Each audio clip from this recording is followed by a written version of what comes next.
Oi, aqui é Daniel e eu tô no Coliseu em Roma. E na verdade o nome é Anfiteatro Flávio, Anfiteatro Flávio. Só que aqui em frente, onde estão aquelas árvorezinhas ali, dizia-se que tinha uma estátua gigante do Nero. E essa estátua do Nero dizia que ela chegava até 2/3 do tamanho do Coliseu, então era gigante mesmo, era colossal. E daí provavelmente veio o nome do Coliseu, o apelido, né, vamos dizer. E uma coisa interessante bom, primeiro, aqui era tipo o grande teatro da matança, né? Aqui se morria, bom, escravos, animais, tinha de tudo aí dentro. Era esporte, mas de matar e tal. Então, mas essa era a atração do povo, era momento de festa na cidade, os imperadores faziam um grande evento aí de matança e tudo.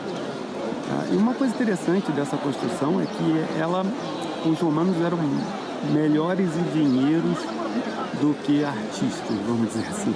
Então eles acabavam fazendo com que as construções fossem mais funcionais e acabavam adotando muita coisa dos gregos para tentar embelezar as construções. Isso aconteceu muito aqui.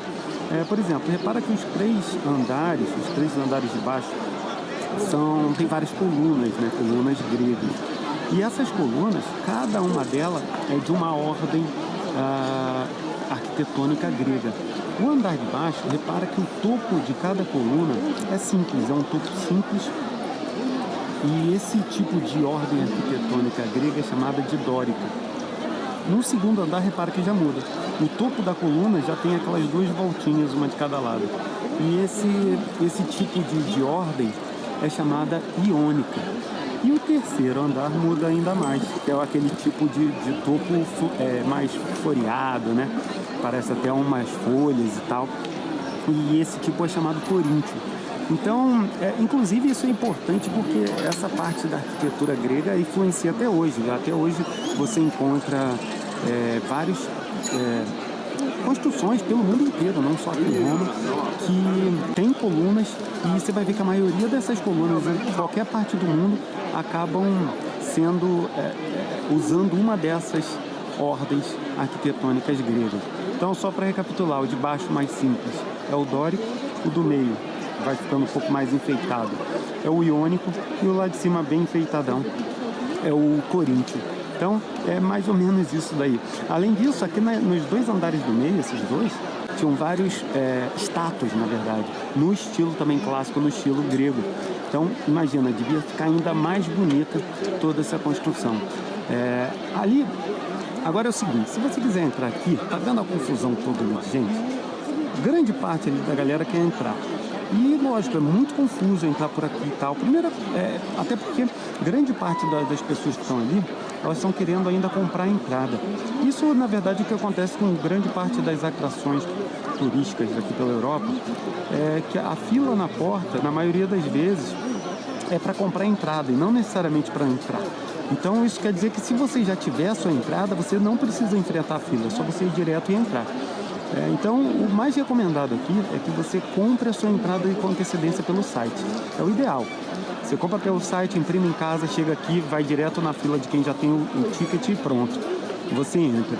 Agora, se mesmo assim você chegou aqui e, bom, não comprou o ticket por algum motivo e tal, quiser comprar, você tem mais duas opções. Deixa eu tentar mostrar aqui. As opções que eu recomendo você tentar são ou entrar, porque, primeiro, uma coisa importante de comentar, esse ticket daqui, se você, não importa onde você compra, seja pela internet, ou qualquer outro lugar, ou até aqui, ele te dá direito a entrar também no Foro Romano, que é aqui desse lado. E também no Palatino, que é aqui nessa direção aqui, mais ou menos. Então, o mesmo ticket você faz o Coliseu, o Foro e o Palatino.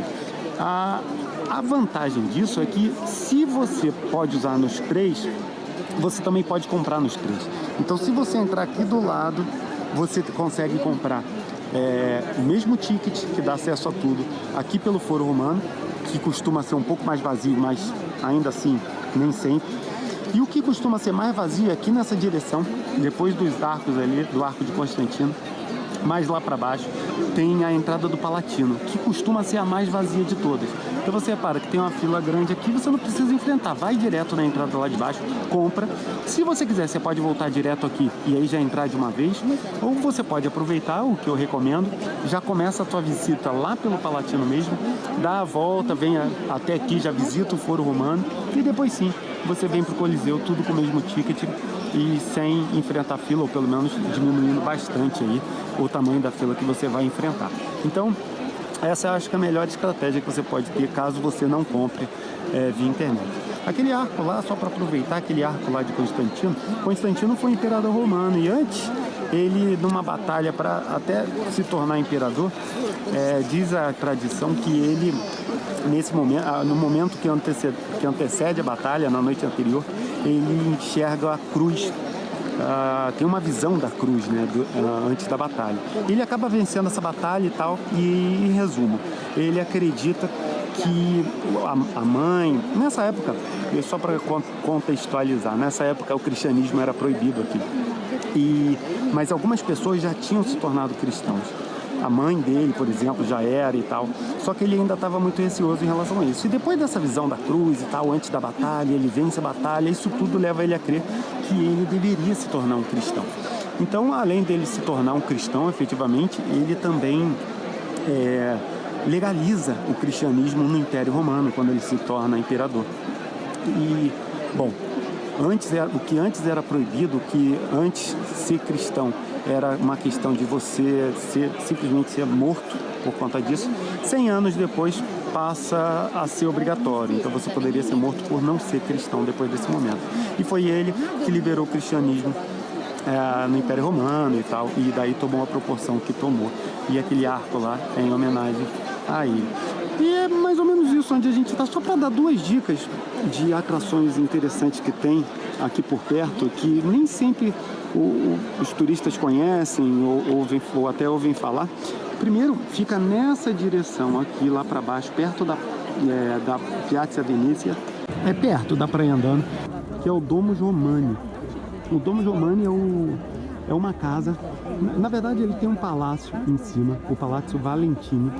Esse palácio é um palácio renascentista, lá de mais ou menos 1500, 1600, mais ou menos por ali, que é essa época.